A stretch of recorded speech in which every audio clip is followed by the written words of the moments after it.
ॐ अज्ञानतिमिरान्धस्य ज्ञानाञ्जनशलाकया चक्षुरुन्मीलितं येन तस्मै श्रीगुरुवे नमः। नमः ॐ विष्णुपादाय कृष्णपृष्ठाय भूतले श्रीमते भक्तिवेदान्त स्वामिन् इति नामिने। नमस्ते सरस्वते देवे गौरवाणी प्रचारिणे निर्विशेष शून्यवादी पाश्चात्यदेशतारिणे।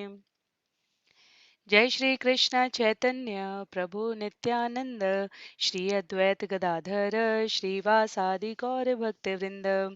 हरे कृष्णा कृष्ण कृष्णा हरे हरे, हरे राम राम राम हरे हरे। हरे कृष्णा। आप सभी को दंडवत प्रणाम। ये आज का सत्र विशेष सत्र है क्योंकि हम श्री सतस्वरूप दास गोस्वामी जी द्वारा लिखित पुस्तक श्रील प्रभुपाद लीलामृत का अध्याय 1 से लेकर अध्याय 7 तक का अध्याय शब्द को श्रील सतस्वरूप दास गोस्वामी जी ने प्रकरण लिखा है।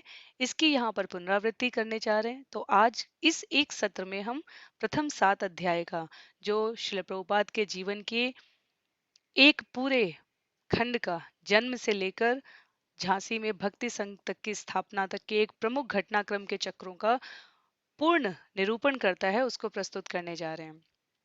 क्योंकि हम आरंभ से इस विषय को प्रस्तुत कर रहे हैं, इसलिए बहुत सरल शब्दों में कहना चाहूंगी कि श्री सतस्वरूप दास गोस्वामी जी ने जो आवाहन में इस पुस्तक के आरंभ में लिखा है, वही उद्देश्य है श्रील प्रभुपाद के समस्त अनुयायियों का इस पूरी शिक्षा को प्रस्तुत करने के इस महत् प्रयास में।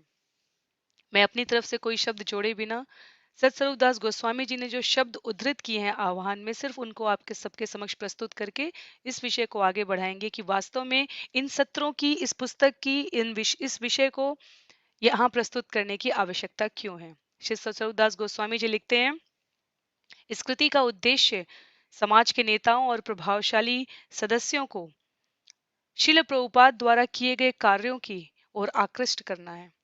किस प्रकार चरित्र का निष्कपट होना, तथ्यों पर आधारित होते हुए भगवत प्राप्ति में दिव्य ज्ञान का सच और साहस के साथ प्रदर्शन करना श्रील प्रभुपाद के जीवन का एकमात्र उद्देश्य रहा।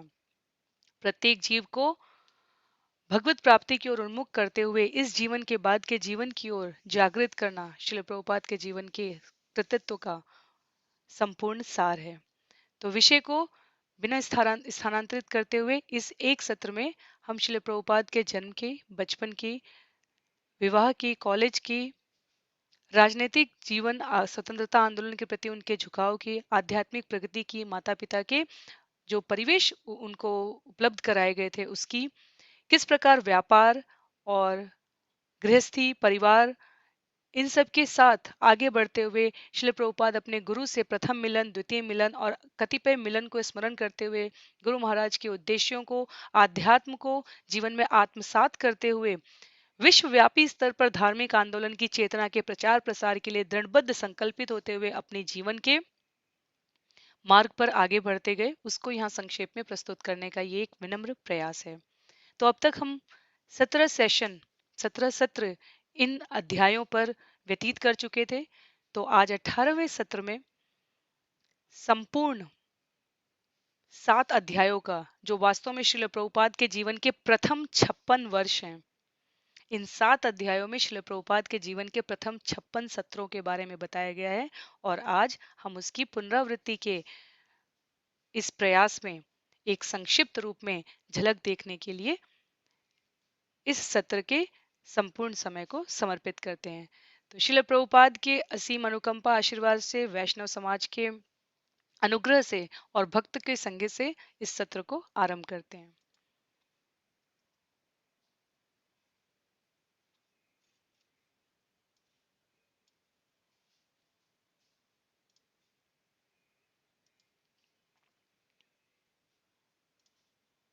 यदि हम सबको स्मरण हो तो हमने, क्षमा कीजिए, यदि हम सबको स्मरण हो तो हमने जो प्रत्येक सत्र आयोजित किए थे उसके प्रथम भाग में हम कतिपय बिंदुओं का संक्षिप्त में पुनरावलोकन करते हैं और उन्हीं बिंदुओं के माध्यम से इन सत्रों को आज को यहाँ पर संक्षिप्त रूप में प्रस्तुत करने का प्रयास कर रहे हैं। तो आरंभ करते हैं श्रील प्रभुपाद के जन्म स्थान एवं पारिवारिक पृष्ठभूमि से। शिला प्रभुपाद का जन्म 1896 ईस्वी में 1 सितंबर को हुआ था। उनका स्थान टालीगंज, जो कि कलकत्ता का उपनगर है, वहां हुआ था। उनका नाम अभय चरण उनके माता पिताजी द्वारा रखा गया, और जिसका अर्थ होता है जो भगवान श्री कृष्ण के कमलवत चरणों में शरण लेने के कारण निर्भय हो। शिला प्रभुपाद की माता का नाम रजनी देवी और पिता का नाम गौर मोहन डे था। शिला प्रभुपाद की पारिवारिक पृष्ठभूमि के बारे में सतस्वरूप दास गोस्वामी जी लिखते हैं कि वे मलिक परिवार से संबंधित थे। वो मलिक परिवार जो सैकड़ों वर्षों से सोने और नमक का व्यापार करते थे। उनके गोत्र का संबंध प्राचीन ऋषि गौतम से था। और अभय चरण अपने परिवार के साथ जिस 3 मंजिले घर में रहते थे, उसके उस पार राधा गोविंद जी का मंदिर था, जिसकी देखरेख 150 वर्षों से मल्लिकों द्वारा की जाती थी।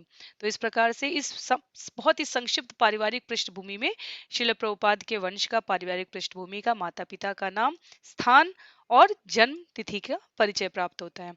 तत्पश्चात उनके जीवन के जन्म के समय की सुंदर घटना का वर्णन करते हुए सतस्वरूप दास गोस्वामी जी लिखते हैं कि नंदोत्सव के दिन अर्थात जन्माष्टमी के अगले दिन उनका जन्म हुआ था, और उनके जन्म के समय वो ननिहाल में थे, जहां पर ज्योतिष ने भविष्यवाणी की थी कि यह बालक जब 70 वर्ष का होगा तब यह समुद्र पार जाएगा, धर्म का महान प्रचारक बनेगा और 108 मंदिरों की स्थापना करेगा।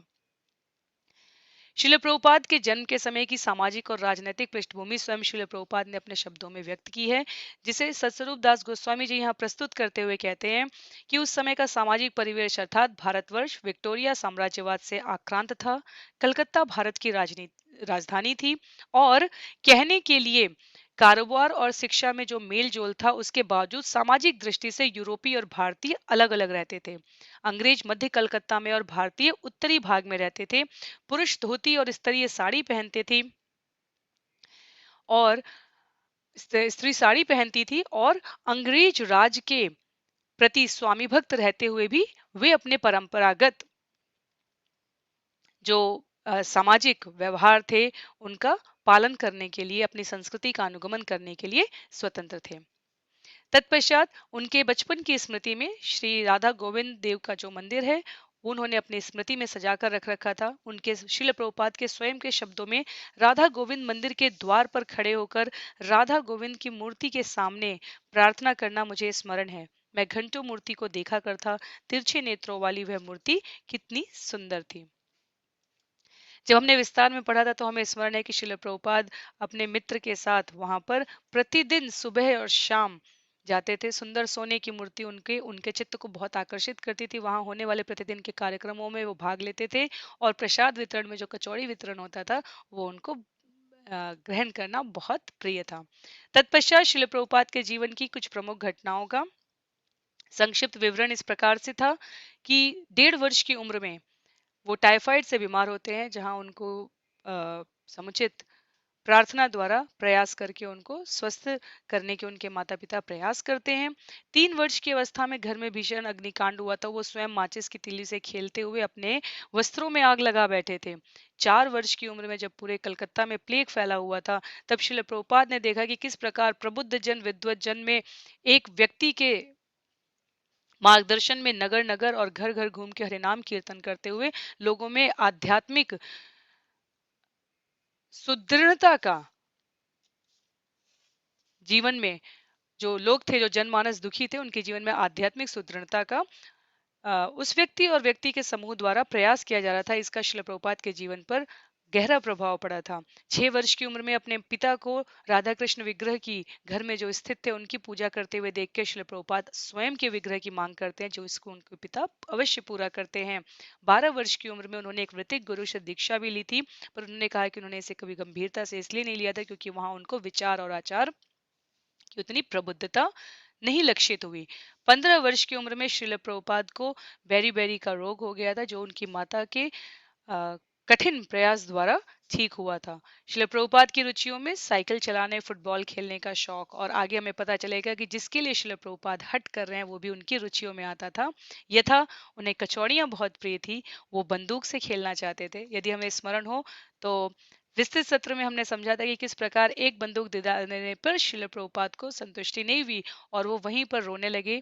जब पिता द्वारा पूछा गया तो उन्होंने कहा, 2 हाथ के लिए मुझे 2 बंदूक चाहिए, और पिता बहुत उदार रहे हैं शिल प्रभुपाद के लिए, तो गौर मोहन डे ने उनको 2 बंदूकें उपलब्ध कराई थी। व्रत और उस उत्सवों पर जब बहनें अपने पैरों को रंगती थी, तो शिल प्रभुपाद भी अपने पैरों को रंगवाने की हट करते थे। जब शिल प्रभुपाद उपस्थित होते थे, जो उस समय अभय के नाम से जाने जाते हैं, तब वो अपने और उनकी माता यदि कंघी कर रही हो, तो वो अपनी बहनों को माँ के केशों की सज्जा नहीं करने देते थे। वो स्वयं माँ के जूड़ा बांधने की हट करते रहते थे और सबको उनकी हट माननी पड़ती थी। श्रील प्रभुपाद पढ़ने में कुशाग्र बुद्धि के थे, पर वो स्कूल न जाने के लिए जिद करते थे, क्योंकि वो खेलने में उनकी बहुत रुचि थी।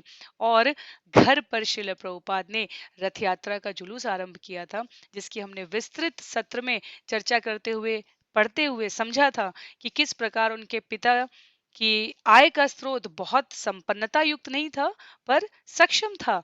और उसके बावजूद उन्होंने बहुत ही विराट और भव्य रूप से, जो 8 दिन तक चलने वाले उत्सव के रूप में शिल प्रभुपाद रथ यात्रा मनाते थे, उसमें धन व्यय करने में उनके पिता और अपना श्रम समर्पित करने में उनकी माता ने कभी भी कोताही नहीं की।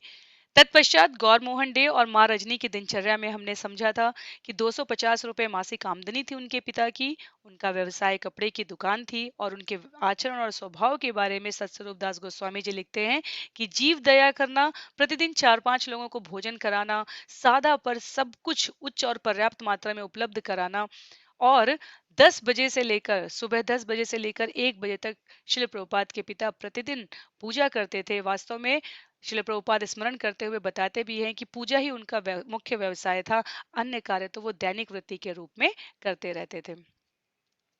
तत्पश्चात शिल प्रभुपाद के पिता का स्वभाव उनके लिए कैसा था, उसके बारे में वो बताते हैं कि वो पुत्र के हट को आसानी से मान जाते थे और पुत्र को विशिष्टता का अनुभव कराने के लिए प्रतिवर्ष एक मित्र के माध्यम से कश्मीरी शॉल मंगाते थे, और जो वो अभय को भेंट किया करते थे। श्रील प्रभुपाद की माता रजनी के बारे में वर्णन आया है कि वे गौड़ी वैष्णव परिवार से संबद्ध रहते हुए पतिव्रता एवं धार्मिक विचारों वाली, सहज रूप से प्रार्थना, मनौतियां, धार्मिक कृत्य करने वाली और वैदिक अर्थ में आदर्श पत्नी थी। श्रील प्रभुपाद की माँ जिस प्रकार ये विस्तृत वर्णन में आता है कि जिस प्रकार यशोदा मैया भगवान कृष्ण की समस्त प्रकार के आगामी खतरों से रक्षा के लिए प्रार्थना करती थी, उसी प्रकार रजनी, जो श्रील प्रभुपाद की माता का नाम है, वो अपने संतानों को खतरे, रोगों और मृत्यु से बचाने के प्रयत्न करने के लिए जितने भी प्रकार के धार्मिक कृत्य आवश्यक होते थे, वो अवश्य करती थी। और एक माँ के रूप में स्वभावतः उन्हें बच्चों के भविष्य की चिंता रहती थी, इसलिए वो दृढ़ निश्चयी महिला थी और श्रील प्रभुपाद की दिनचर्या के प्रति वो विशेष रूप से ध्यान रखती थी। जहां पिता का मन था कि श्रील प्रभुपाद बड़े होकर राधा रानी के चरणों के परम भक्त बने, भागवतम का प्रचार करें, पाठ करें, मृदंग कीर्तन, इसमें उनको नियमित शिक्षा दिलाते हुए विचार करते थे कि वो एक परम वैष्णव बने। माता का विचार था कि वो एक बड़े वकील बने। तो सामाजिक और आध्यात्मिक सुरक्षा का इस प्रकार माता और पिता दोनों परस्पर ध्यान रख रहे थे। पिता मोहन डे के प्रयास, जो उन्होंने विशेष रूप से श्रील प्रभुपाद के भावी आध्यात्मिक जीवन की तैयारी के लिए सुनिश्चित किए थे, उनके मन में योजनाएं, जैसा हमने कहा, हमेशा से सुस्पष्ट थी। उन्होंने बचपन से मृदंग सिखाने के लिए शिक्षक नियुक्त किया था। चैतन्य चरितामृत, वैष्णव बंगाली भक्तों के मुख्य धर्म ग्रंथ, श्रीमद् भागवतम का पाठ करना, मंत्रोच्चार के साथ माला करना, भगवान कृष्ण के अर्चा विग्रह की पूजा करना, ये शिल प्रभुपाद के जीवन में उनके पिता ने या तो स्वयं के चरित्र से, स्वयं के व्यवहार से, या जिस प्रकार प्रशिक्षण की आवश्यकता हो वहां उचित प्रशिक्षण सुनिश्चित करके शिल प्रभुपाद के भावी आध्यात्मिक जीवन की तैयारी के रूप में अपने प्रयासों के साथ कभी भी किसी भी प्रकार का उन्होंने शॉर्टकट नहीं लिया, उन्होंने उसको कभी कम महत्व का विषय नहीं समझा। तत्पश्चात शिल प्रभुपाद 1916 ईस्वी में कॉलेज में प्रवेश करते हैं। उस समय दो ही ऑप्शन थे उनके पास, प्रेसिडेंसी कॉलेज और Scottish church college. Presidency college ना चुनते हुए उन्होंने स्कॉटिश चर्च कॉलेज चुना, क्योंकि और वहां पर उनके विषय अंग्रेजी और संस्कृत प्रथम वर्ष में, संस्कृत और दर्शन शास्त्र द्वितीय वर्ष में, दर्शन शास्त्र और अर्थशास्त्र तृतीय वर्ष में रहे।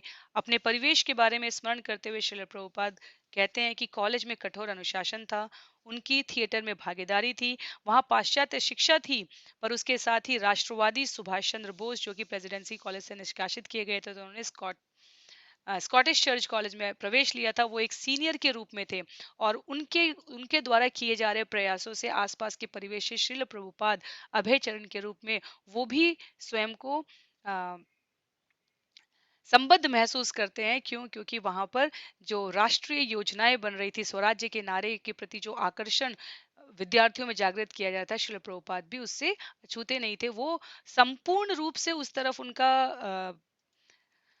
समर्पण नहीं था, पर इस विचार ने उन्हें अवश्य आकृष्ट किया था। तत्पश्चात 1918 ईस्वी में जब श्रील प्रभुपाद तृतीय वर्ष में थे, तब उनका विवाह हुआ। उनकी पत्नी का नाम राधा रानी दत्त था और स्वाभाविक रूप से पारिवारिक पृष्ठभूमि से आध्यात्मिक प्रवृत्ति में राधा रानी की इतनी रुचि नहीं थी।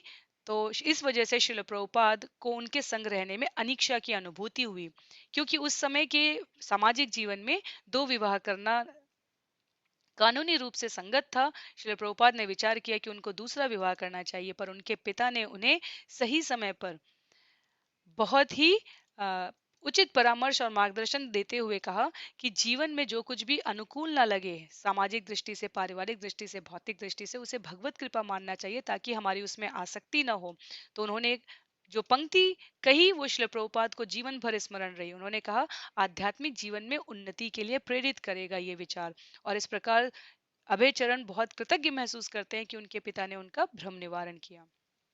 तत्पश्चात जैसा कि हमने पढ़ा था, राष्ट्रीय आंदोलन में तीव्रता आती जा रही थी और जितने भी युवा वर्ग था वो सभी स्वतंत्रता आंदोलन स्वराज्य के प्रति बहुत आकृष्ट हो रहा था।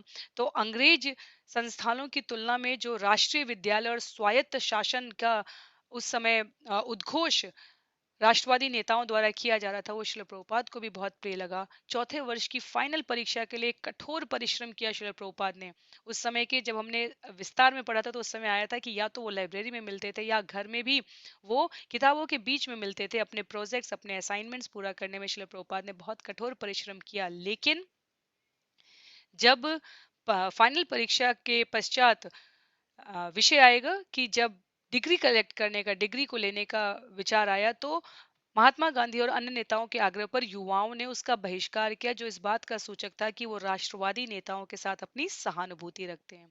इस बीच परीक्षा देने के पश्चात और परिणाम आने के समय में जो अंतराल था, उसमें श्रील प्रभुपाद ने जगन्नाथपुरी, जो उनका बचपन से एक सपना था जाने का, और इसके बारे में हमने पढ़ा भी था कि किस प्रकार वो रेलवे स्टेशन पर बैठकर जगन्नाथपुरी जाने वाली ट्रेन का चार्ट उन्हें स्मरण था कि जब सबसे पहला अवसर उन्हें प्राप्त होगा तो वो जगन्नाथपुरी जाएंगे। और इस प्रकार फाइनल वर्ष की परीक्षा देने के पश्चात और परिणाम के बीच में उन्होंने अपनी जगन्नाथपुरी की प्रथम पूरी यात्रा की, जो 1920 वर्ष में हुई। वहां पर मंदिर से संबंधित साधुओं के सिगरेट, मच्छी, भोजन, अन्य अशोभनीय कार्यकलाप, दर्शन, इन सब के साथ साथ एक जो बहुत ही अप्रिय घटना हुई, वो ये कि जिनके यहाँ श्रील प्रभुपाद अपने पिता के परिचित मित्र के रूप में कनेक्शन जो उन्हें मिला था, जहां वो जाकर निवास कर रहे थे, उन्होंने भोजन के समय उनको मच्छी परोसी और ये भोजन देखकर श्रील प्रभुपाद बहुत ही उदास हो गए। उन्होंने कहा कि उन्होंने कम से कम जगन्नाथपुरी में ये अपेक्षा नहीं की थी। तो हम बचपन से ही देख रहे हैं इस प्रकार श्रील प्रभुपाद के जीवन के आचरण से, जो उनके माता पिता ने उन्हें गंभीर पृष्ठभूमि में आध्यात्मिक गंभीरता के साथ दिया था, वो ये कि धर्म, आध्यात्म, ये केवल शब्दों में नहीं था, कथनी में नहीं था, ये उनके व्यवहार में था। और इसलिए जगन्नाथपुरी में रहते हुए अपने पिता के परिचित मित्र के घर में अभक्ष्य भोजन देकर श्रील प्रभुपाद को बहुत निराशा हुई थी। तत्पश्चात श्रील प्रभुपाद राष्ट्रीय भावना, विवाह, ग्रेजुएट, रोजगार, इन सब जो एक युवा के सामने लक्ष्य होते हैं, वैसे लक्ष्य श्रील प्रभुपाद के सामने भी आ चुके थे। उन्होंने बीए परीक्षा उत्तीर्ण करके भी, जैसा हमने कहा था, स्कॉटिश चर्च कॉलेज का डिप्लोमा लेना अस्वीकार कर दिया। उन्होंने स्मरण करते हुए कहा कि मैंने अपना पूरा हृदय ना तो कभी कॉलेज की पढ़ाई को दिया, ना डिग्री प्राप्त करने को, ना पत्नी को, और उसी प्रकार राष्ट्रवाद की ओर झुकाव होते हुए भी पूर्ण आश्वस्ति का साथ जो हृदय है वो उसमें भी नहीं था। तो कहने का विषय ये है कि अपनी किसी भी जिम्मेदारी के प्रति, किसी भी कर्तव्य परायणता के प्रति श्रील प्रभुपाद कभी भी निष्क्रिय नहीं रहे, उदासीन नहीं रहे। पर उनका कहना है कि जो जो परमहंसों का भाव होता है, जो साधु संत, जो हम कह सकते हैं कि आत्म संयमी व्यक्ति का स्वाभाविक स्वभाव होता है, उस आध्यात्मिकता की, उस चिंगारी की, उस तंतु की शिल प्रभुपाद अभी तक खोज कर रहे थे, जहां वो अपना हृदय समर्पित कर सके और अपनी ईमानदार स्वीकरोक्ति में शिल प्रभुपाद कहते हैं कि ना ही वो पूर्ण रूप से स्वराष्ट्र को, स्वराज्य के नारे को अर्थात देश की स्वतंत्रता की प्राप्ति को, ना ही पारिवारिक जीवन को, ना ही अपनी पढ़ाई को, ना ही ऐसी उनकी कोई भौतिक महत्वाकांक्षा थी जहां पर वो इसको पूर्ण रूपेण समर्पित कर सके। इसके बावजूद अपितु वो हर इस क्षेत्र में उन्होंने अपना सर्वश्रेष्ठ जो भी समायोजित तरीके से वो प्रस्तुत कर सकते थे वो उन्होंने किया। और इसी क्रम में जब पिता गौरमोहन डे ने देखा कि उन्होंने डिग्री को अस्वीकार कर दिया है, तो उन्होंने उसके लिए शिल प्रभुपाद को, अभय चरण को कोई विशेष दंड या अप्रिय वार्ता नहीं की। क्यों? क्योंकि उस समय इस प्रकार की डिग्री छोड़ देना बड़े सम्मान का विषय देखा जाता था। फिर भी पारिवारिक जीवन को आगे सुगमता पूर्वक शिल प्रभुपाद बढ़ा सके, उनको आर्थिक कठिनाई का सामना ना करना पड़े, इसलिए उन्होंने अपने मित्र डॉक्टर कार्तिक घोष की लेबोरेटरी में डिपार्टमेंट मैनेजर के रूप में शिल प्रभुपाद की नियुक्ति की सूचना प्राप्त करने पर भगवान को उन्होंने धन्यवाद ज्ञापित किया। और आरंभ से ही पिता गौरमोहन डे शिल प्रभुपाद की सांसारिक मामले में अरुचि दिखाने की प्रवृत्ति के बोध से अवगत थे। तो इसलिए अब गौरमोहन डे ने समुचित शिक्षा, आध्यात्म, विवाह और नौकरी के कर्तव्य को पूरा कर अंतिम परिणाम के लिए कृष्ण पर पूर्ण विश्वास रखते हुए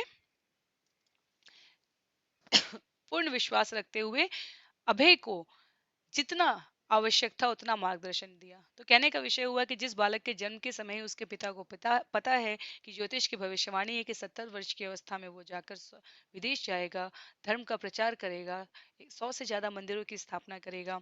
उसके लिए श्रील प्रभुपाद के पिता को किसी भी प्रकार का शोभ असंतोष नहीं अपितु आध्यात्मिक प्रसन्नता थी। तो उन्होंने अपने जीवन के अ, अभिभावक के कर्तव्य को यथा योग्य तरीके से निर्वहन करने का विचार करते हुए पहले बचपन का प्रशिक्षण, तत्पश्चात कॉलेज, फिर विवाह और अब रोजगार के लिए अपने मित्र डॉक्टर कार्तिक बोस के सहयोग से मैनेजर के रूप में नियुक्ति करके अब परिणाम अपने अ, इष्ट देव भगवान श्री कृष्ण को समर्पित कर दिया कि वो अभय चरण की रक्षा करते रहे, उन्हें मार्गदर्शन देते रहे। उसके पश्चात विषय आता है किस प्रकार से, जो क्योंकि हमने देखा कि पूर्ण रूपेण श्री प्रभुपाद का हृदय अभी कहीं भी नहीं समर्पित था। तो इसी क्रम में अपने मित्र नरेंद्र नाथ मल्लिक के अनुग्रह से पहली बार जबरदस्ती, अनिक्षा और शंकालु हृदय से गौड़ी मठ में भक्ति विनोद आसन का दर्शन करते हुए शिल प्रभुपाद ने अपने गुरु का प्रथम दर्शन किया, जिनका नाम श्री भक्ति सिद्धांत सरस्वती जी महाराज है। तो क्योंकि उस समय की जो सामाजिक व्यवस्था थी उसमें अनेकों प्रकार के गुरु यूं ही गेरुआ वस्त्र डालकर और जीविका वृत्ति के लिए आध्यात्म का सहारा लेते थे, जो उनके पिता द्वारा दिए गए प्रशिक्षण में शिल प्रभुपाद को अनुपयुक्त लगता था। इसलिए एक और गुरु आए हैं और उनका चलकर दर्शन करो, ऐसा सुनकर अपने मित्र द्वारा, मित्र का नाम नरेंद्र मल्लिक है, उनके द्वारा सुनकर शिल प्रभुपाद को बहुत अधिक उत्सुकता, जिज्ञासा नहीं हुई, अपितु वो युवा अवस्था में जैसा विद्रोही स्वभाव होता है, शंकालु हृदय होता है और प्रश्न और तर्क कुतर्क करने की प्रवृत्ति जो उस समय काफी उफान पर रहती है, शिल प्रभुपाद उसी भाव के साथ पहुंचे। उनके अंदर वास्तव में हमें ये स्मरण रखना होगा, उनके अंदर सनातन धर्म की शिक्षाओं के लिए कोई अ, उग्रता नहीं थी, कोई अस्वीकारोक्ति नहीं थी, अपितु उस समय के सामाजिक परिवेश में जो गुरु का चोंगा डालकर लोग समाज को भ्रमित करते थे और आध्यात्मिक शिक्षाओं के अलावा सब कुछ करते थे, भगवान की प्राप्ति के साधन बताने के अलावा सभी प्रकार के मार्ग की संस्तुति करते थे, उस विचारधारा के प्रति उनके अंदर संस्तुति नहीं थी, उसकी वो स्वीकारोक्ति अपने हृदय से नहीं कर सकते थे। पर यहाँ नरेंद्र नाथ मल्लिक के द्वारा ले जाए जाने पर पहली बार श्रील भक्ति सिद्धांत सरस्वती जी का दर्शन करने पर जो स्मृति श्रील प्रभुपाद के हृदय पर अंकित है, उसका वर्णन करते हुए सत स्वरूप दास गोस्वामी जी लिखते हुए हैं, सीधी पीठ किए दुबले शरीर, लंबी बाह, गोरा रंग, नुकीली नाक, प्रशस्त मस्तक, सादे फ्रेम का बाईफोकल चश्मा पहने भव्य पुरुष दिखे। उनका निर्भीक विद्वत चेहरा, वैष्णव तिलक की कड़ी रेखाएं, सादे सन्यासी उत्तरी गले की तुलसी माला, निर्मल सफेद जनेऊ के साथ पहला दर्शन किया है श्रील प्रभुपाद ने 1922 ईस्वी में अपने गुरु महाराज का। और अभी अ, विस्तृत सत्र में हम सभी अवगत हैं, वर्णन आता है कि अभी श्रील प्रभुपाद अपने मित्र के साथ उन भक्ति सिद्धांत सरस्वती जी के सामने समुचित रूप से ढंग से अभी बैठ भी नहीं पाए थे कि श्रील प्रभुपाद कहते को ने स्वयं के प्रति सुना कि भक्ति सिद्धांत सरस्वती जी कहते हैं, आप शिक्षित युवक हैं, आप चैतन्य महाप्रभु के संदेशों का विश्व भर में प्रचार क्यों नहीं करते। श्रील प्रभुपाद की ये पहली जो अ, आज्ञा रूप में चिन्हित संवाद उनके गुरु महाराज के साथ हुई, वो श्रील प्रभुपाद कभी नहीं भूले। हम आगे देखेंगे कि 1936 में 14 वर्ष बाद भी श्रील प्रभुपाद जब अपने गुरु महाराज से पूछते हैं कि क्या मैं आपकी क्या सेवा कर सकता हूँ, वहां पर भी भक्ति सिद्धांत सरस्वती जी ने वही कहा जो आज पहले मिलन में उन्होंने 1922 में कहा था। तो गुरु की दृष्टि इतनी व्यापक होती है, इतनी सिद्ध होती है और इतनी वात्सल्य से परिपूर्ण होती है कि वो शिष्य को पहली दृष्टि में ही चिन्हित कर लेते हैं। पर विषय पर वापस लौटते हुए जब पहली बार श्रील प्रभुपाद मिलते हैं तो उनके और उनके गुरु में विचारशील संवाद होता है। श्रील प्रभुपाद कहते हैं कि इस पराधीन भारत में आध्यात्मिक चेतना कौन स्वीकार करेगा, या इस पराधीन भारत की का कोई व्यक्ति यदि बाहर जाकर सनातन की आध्यात्मिक चेतना का प्रचार प्रसार करना चाहे तो कौन सुनेगा। और श्रील भक्ति सिद्धांत सरस्वती ने दृढ़ स्वर में कहा था कि भारत की राजनीतिक स्वतंत्रता प्रतीक्षा कर सकती है, पर कृष्ण भावनामृत चेतना का प्रचार और प्रसार करना समय की अति महत्वपूर्ण आवश्यकता है। अर्थात आप इसके लिए प्रतीक्षा नहीं कर सकते हैं, आपको इसका जल्दी से जल्दी स्वयं को प्रशिक्षित करना चाहिए इसका प्रचार और प्रसार करने के लिए। तत्पश्चात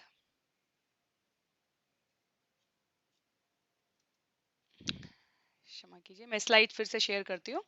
तत्पश्चात विषय आता है कि किस प्रकार श्रील प्रभुपाद का गौड़ीय मठ से मेल जोल मिलाप बढ़ने लगा है। श्रील प्रभुपाद के गौड़ी मठ के जो श्रील भक्ति सिद्धांत सरस्वती जी के शिष्य थे उनसे मिलते जुलते हुए भक्ति सिद्धांत सरस्वती जी के जीवन के आरंभिक जो घटनाक्रम है उनका परिचय प्राप्त करते हैं। भक्ति सिद्धांत सरस्वती जी के पिता भक्ति विनोद ठाकुर के बारे में पता चलता है कि किस प्रकार बैरिस्टर रहते हुए अत्यधिक महत्वपूर्ण भौतिक पद पर कार्यरत रहते हुए उन्होंने आध्यात्मिक प्रगति और चेतना फैलाने में जितना अपना प्रयास किया है उसका वर्णन पता चलता है। किस प्रकार भक्ति सिद्धांत सरस्वती के जन्म के बारे में पता चलता है कि भक्ति सिद्धांत सरस्वती जी का जन्म जगन्नाथपुरी में हुआ था और जगन्नाथपुरी का रथ रुक जाता है किस विषय के लिए, जब तक भक्ति विनोद ठाकुर जी की पत्नी भक्ति सिद्धांत सरस्वती जी को लेकर जगन्नाथ जी का दर्शन करने नहीं आती और उनके गले से माला निकलकर भक्ति सिद्धांत सरस्वती जी के ऊपर नहीं गिरती, तब तक वहां उपस्थित लोग और स्वयं भक्ति विनोद ठाकुर इस बात का संकेत प्राप्त नहीं कर पाते कि यही वो विशिष्ट बालक है जिसके लिए भक्ति विनोद ठाकुर ने प्रार्थना की थी कि वो उसे ऐसा मार्गदर्शन दे भगवान जिसके द्वारा वो आध्यात्म का सनातन का प्रचार विश्व स्तर पर कर सके। इसके पश्चात इसी विषय में भक्ति सिद्धांत सरस्वती जी अपने पिता के द्वारा अर्थात भक्ति विनोद ठाकुर जी के द्वारा प्राप्त शिक्षाओं को ग्रहण करके तथा कथित कर्मकांडी शब्द इसलिए कहा जा रहा है क्योंकि सकाम कर्म में लिप्त हो गए थे उस समय के बहुत सारे गोस्वामी महंत और प्रतिष्ठान, और भक्ति सिद्धांत सरस्वती जी ने अपने पिताजी के मार्गदर्शन में उनको शास्त्र के अकाट्य तर्कों को प्रस्तुत करते हुए उनकी वर्ण व्यवस्था की अवधारणा को निरस्त किया। अर्थात जो विषय हम श्रील प्रभुपाद जी से इतने स्पष्ट रूप से आज सुनते हैं उसकी आरंभिक शुरुआत पृष्ठभूमि उनके गुरु भक्ति सिद्धांत सरस्वती जी और उनके पिता द्वारा पहले ही स्थापित की जा चुकी थी। भगवत गीता अध्याय 4 श्लोक संख्या 13 में भगवान श्री कृष्ण कहते हैं कि वर्ण व्यवस्था मेरे द्वारा बनाई गई है, केवल जन्म के आधार पर नहीं, न जन्मना किसके आधार पर, गुण कर्म और स्वभाव के द्वारा वर्ण व्यवस्था मेरे द्वारा स्थापित की गई है। भक्ति सिद्धांत सरस्वती जी ने अनेक तर्कों के द्वारा विद्वत परिषद मंडली में जहां उनके पिता जाने में असमर्थ थे, अस्वस्थ होने की वजह से वहां उनकी प्रतिनिधि के रूप में अपनी उपस्थिति के द्वारा इस अकाट्य सत्य को प्रतिपादित किया। श्रील भक्ति सिद्ध विनोद ठाकुर को जब अपने पुत्र की इस घटना की सूचना प्राप्त हुई तो उन्हें अतीव प्रसन्नता हुई।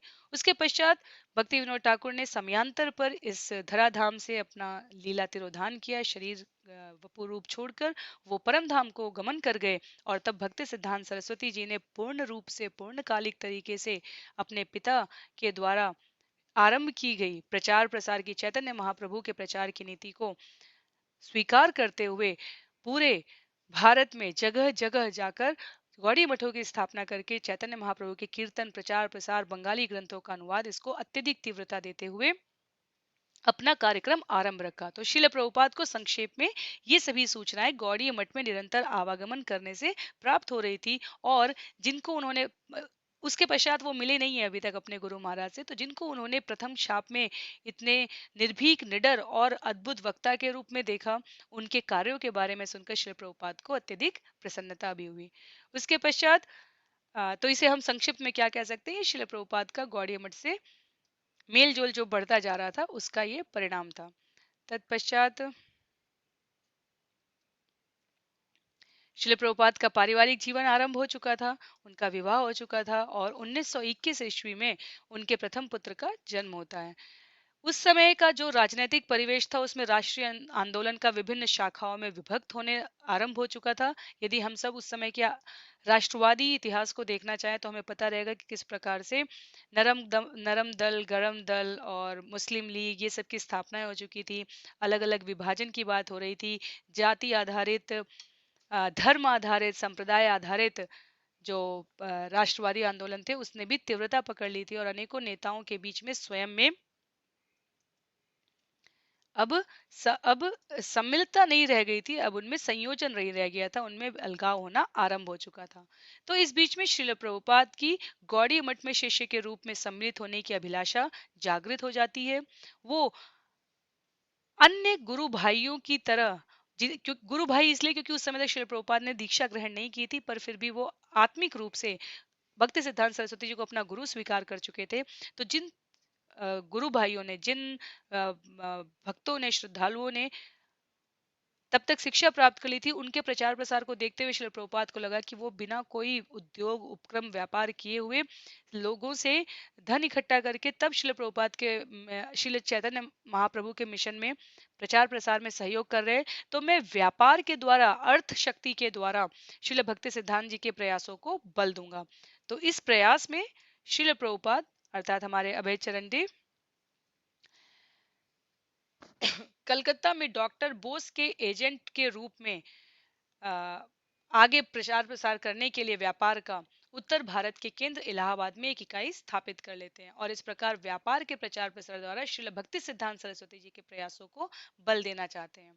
तो इस क्रम में 1923 ईस्वी में वो इलाहाबाद में प्रवेश करते हैं, जहां वो 60 बादशाह मंडी में किराए का घर लेते हैं और वहां पर प्रयाग फार्मेसी से दुकान का नाम रखकर कार्यक्रम को आगे बढ़ाते हैं। उनका जो प्रथम पुत्र था जिसका नाम पांचा अर्थात प्रयागराज था, और उस समय तक एक और पुत्री सुलक्ष्मणा, पिता गौरमोहन डे, बड़ी बहन राजेश्वरी, उनका पुत्र तुलसीदास और छोटे भाई कृष्णचरण सब साथ में इलाहाबाद के उस घर में रहते थे। तो तब तक शिल प्रभुपाद एक एजेंट के रूप में, व्यापारी के रूप में काफी यात्रा करने लगे थे। भिन्न भिन्न शहरों की, स्थानों की, केंद्रों की उन्हें यात्रा करनी पड़ती थी और उस यात्रा के दौरान उन्होंने देखा कि विशेष रूप से उन्हें अप्रसन्न कर देने वाली चीज थी अंग्रेजों द्वारा लाई गई चाय, क्योंकि चाय एक प्रकार से व्यसन था।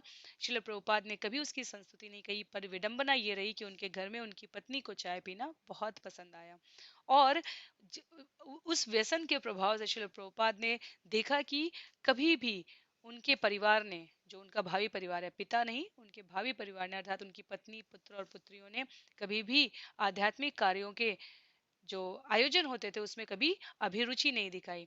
और जबकि श्रील प्रभुपाद अपने स्तर पर सभी प्रकार की व्यापारिक यात्राओं के दौरान भी जो उनका वैष्णव संस्कार था उसमें कभी किसी भी प्रकार की ढिलाई नहीं आने देते थे।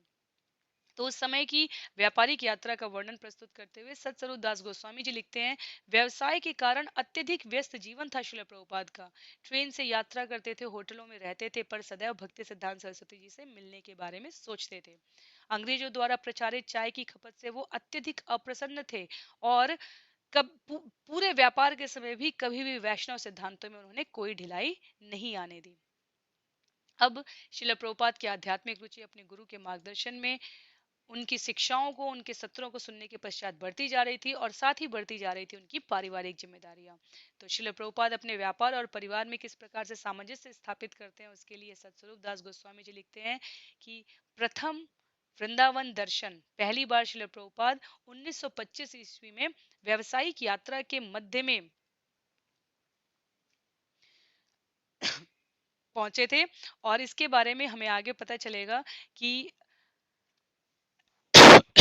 पिछले 5 वर्षों से, अर्थात जब से वो 1920-21 से लेकर 1925 ईस्वी तक, वो लगातार, जब से वो इलाहाबाद उन्होंने स्थापना कर ली थी व्यवसाय की, और लगभग उनका निरंतर ही इलाहाबाद से बाहर का कार्यक्रम रहता था, पर तब भी वो अपने पत्नी और बच्चों के लिए, परिवार के लिए जब भी उपस्थित रहते इलाहाबाद में, तो सुअवसर निकालकर सुंदर समय बिताते। उन्होंने अपनी बेटी सुलक्ष्मणा को गुरु अष्टकम का जो बंगाली अनुवाद है वो सिखाया था, अपने पुत्र को किस प्रकार से विग्रह आरती पूजा करा जाता है वो सिखाया था। और इस बीच एक शुभ सूचना जो उन्हें प्राप्त हुई, ये कि भक्ति प्रदीप, जो उनके गुरु भाई लगेंगे, भक्ति प्रदीप तीर्थ महाराज, कुंभ अवसर पर इलाहाबाद में 1928 ईस्वी में श्रील प्रभुपाद से, अभय चरण डे से मिलते हैं, और उनको अवगत कराते हैं कि किस प्रकार वो भक्ति सिद्धांत सरस्वती जी अर्थात गुरु महाराज के मार्गदर्शन में इलाहाबाद में एक सेंटर, एक केंद्र की स्थापना करना चाहते हैं। अभय को इससे बहुत प्रसन्नता होती है। वो उनको, पूरे वृंद को भोजन और भजन के लिए घर पर आमंत्रित करते हैं, और वहां गौड़ी मठ के एक केंद्र को स्थापित करने के लिए यथासंभव सहयोग करते हैं। तो उस यथासंभव सहयोग में यह आता है कि जो उनके उस समय पार्टनर थे डॉक्टर घोष के द्वारा भी उनका सहयोग करवाते हैं। अन्य जो महामहिम लोग थे तत्कालीन नगर में, उनसे भी भक्ति प्रदीप तीर्थ महाराज जी का परिचय करवाते हैं, और गौड़ीय मठ के सिद्धांतों और संदेशों का प्रचार करते हुए केंद्र की स्थापना करने के लिए उनसे सहयोग प्राप्त करने का अनुरोध करते हैं, प्रदान करने का। इसी बीच 1930 ईस्वी में 75 वर्ष की उम्र में गौर मोहन डे का स्वास्थ्य क्षीण होता जाता है। वो अभय के मुंबई यात्रा से वापस आने की प्रतीक्षा करते हैं, और शांत विस्मित संन्यास्त भिक्षु रूप अभय का देखने को मिलता है, जब बहुत ही संतुष्ट मुद्रा में गौर मोहन डे अपनी इच्छा व्यक्त करते हैं अभय को कि गाय और बछिया गौड़ी मठ को दान करो। और जिस रात में उन्होंने शरीर छोड़ा, उस संध्या काल पर उन्होंने भजन और भोजन के लिए पूरे गौड़ीय मठ के जो वहां पर उपस्थित सदस्य थे उनको घर पर आमंत्रित करवाया था, सुंदर कीर्तन करवाया था। तो वर्णन आता है सतस्वरूप दास गोस्वामी जी की इस पुस्तक में कि जिस प्रकार 15 वर्ष की अवस्था में श्री प्रभुपाद की माता जी ने वैकुंठ गमन किया था, उस समय उनकी माता की उम्र 46 वर्ष थी, और अब 1930 ईस्वी में 75 वर्ष की अवस्था में उनके पिता ने शरीर गमन किया है। तो सतस्वरूप दास गोस्वामी जी वर्णन करते हुए कहते हैं कि 15 वर्ष की उम्र में जब उनकी माता ने गमन किया था, तो वहीं पर श्री प्रभुपाद का बचपन समाप्त हो गया था। वो प्यार, वो दुलार, वो अनेकों पूछताछ, वो दृढ़ निश्चय, वो ममत्व, वो सब कुछ माँ के साथ ही चला गया था 15 वर्ष की अवस्था में। और अब 1930 ईस्वी में, जबकि श्रील प्रभुपाद करीब 34-35 वर्ष के यहाँ पर बताए जा रहे हैं, और उनके पिता की उम्र 75 वर्ष की थी।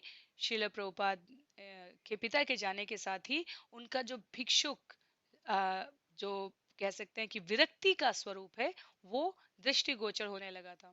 तो सतस्वरूप दास गोस्वामी ने, जब हमने विस्तृत सत्र पढ़े, तो उन्होंने बहुत सुंदर उसमें लिखा है कि जो आपको पीछे चित्र में दिख भी रहा है कि जब वो, जो ये दो ही ब्लैक एंड व्हाइट फोटो है इस पूरे चित्र में, तो जब वो प्रथम चित्र में आप देख सकते हैं अपने पिता जो बीच में बैठे हुए हैं उनके साथ हैं, तो वो बिल्कुल एक पारिवारिक सदस्य के रूप में दिख रहे हैं अभय चरण डे। और जैसे ही अपने पिता की मृत्यु के पश्चात उन्होंने अपने केश मुंडवाए, तो सतस्वरूप दास गोस्वामी जी लिखते हैं कि जिन्होंने भी अभय चरण को देखा, उन्हें लगा कि ये तो उनका सर्वकालिक रूप है, अर्थात अंदर से श्रील प्रभुपाद हमेशा शायद ऐसे ही रहे थे, शांत विस्मित संन्यस्त भिक्षु स्वरूप।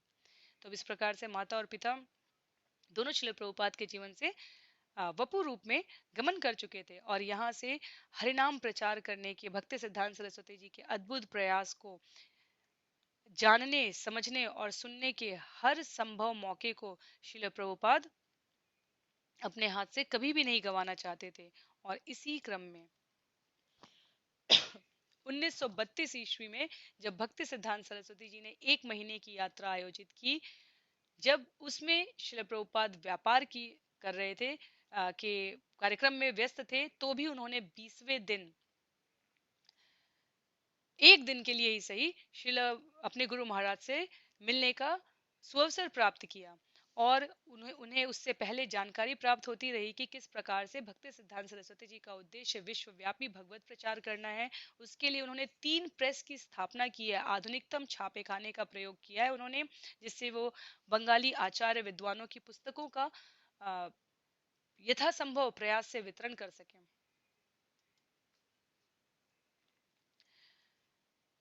आगे चलने पर श्रील भक्ति सिद्धांत सरस्वती जी के कार्यक्रमों की सूचना प्राप्त करने के क्रम में अभय चरण को पता चला कि जो स्थानीय लोग थे वृंदावन की यात्रा के समय, वो भक्ति सिद्धांत सरस्वती जी के सभी वर्ग के लोगों को यज्ञोपवीत धारण करवाने, दीक्षा देने, सन्यासी वस्त्र पहनने की अनुमति देने का विरोध कर रहे थे। और इसके लिए वृंदावन की यात्रा के दौरान 7 प्रमुख मंदिरों के द्वार, जो प्रमुख मंदिर है गोस्वामियों के, उनके द्वार उन्हें बंद मिले थे।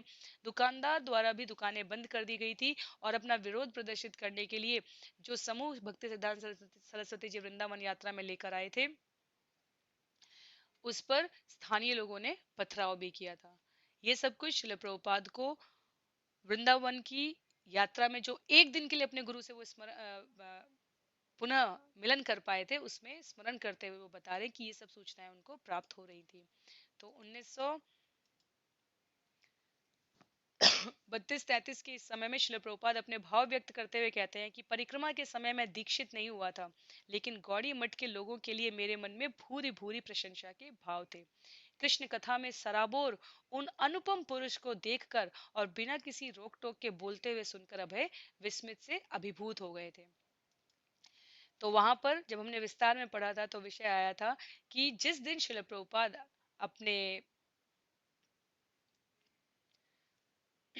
श्रील प्रभुपाद अपने गुरु महाराज से मिलते हैं, उसी के अगले दिन भक्ति सिद्धांत सरस्वती जी, उनके गुरु महाराज, उस यात्रा से वापस जाने वाले थे। उसी के अगले दिन वो वहां से जाने वाले थे, अर्थात यदि वो एक दिन विलंब आते तो उनकी मुलाकात अपने गुरु से नहीं होती।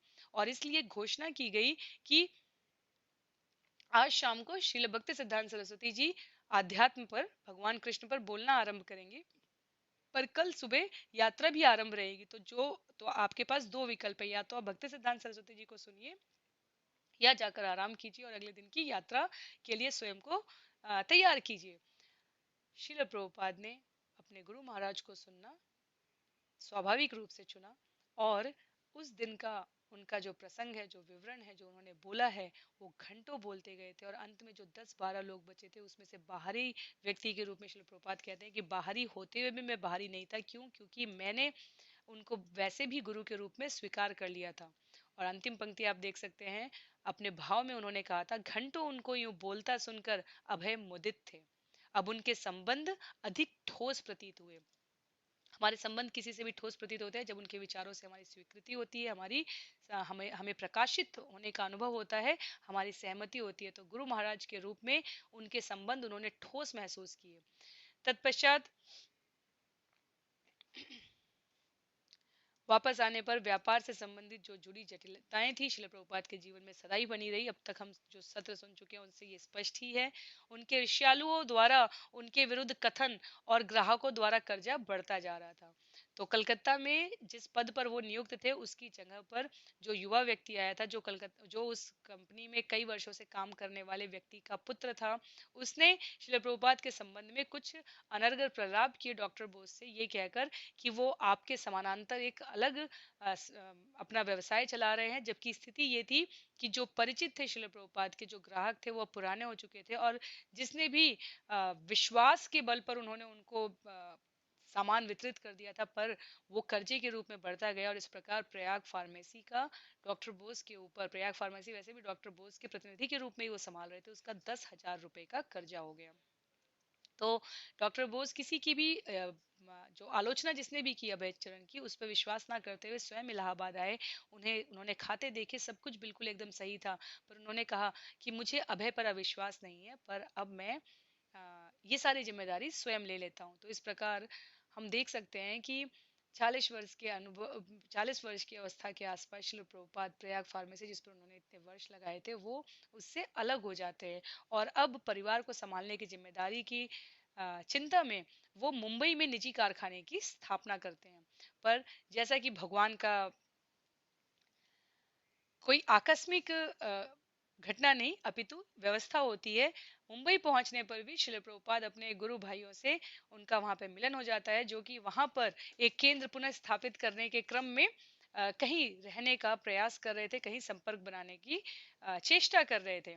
तो बंबई केंद्र की स्थापना करने में अभय चरण पुनः सहयोग करते हैं और वहां पर 25 फरवरी 1935 को श्रील भक्ति सिद्धांत सरस्वती जी का 62वां जन्मदिन बड़े ही धूमधाम से, बड़े ही विराट स्तर पर श्रील प्रभुपाद अपने गुरु भाइयों के सहयोग से प्रस्तुत करते हैं। वहां अपने गुरु के लिए वो कविता लिखते हैं और एक भाषण की भी प्रस्तुति करते हैं। तो ये वो ऐतिहासिक प्रस्तुति है श्रील प्रभुपाद के द्वारा जिसने उनके और उनके गुरु के संबंध को अत्यंत ही सुदृढ़ कर दिया था। श्रील प्रभुपाद के गुरु भक्ति सिद्धांत सरस्वती जी एक पत्रिका द हार्मोनिस्ट का प्रकाशन करते थे और ये कविता और भाषण उन्होंने उस पत्रिका के संपादक को भेजी प्रकाशित होने के लिए।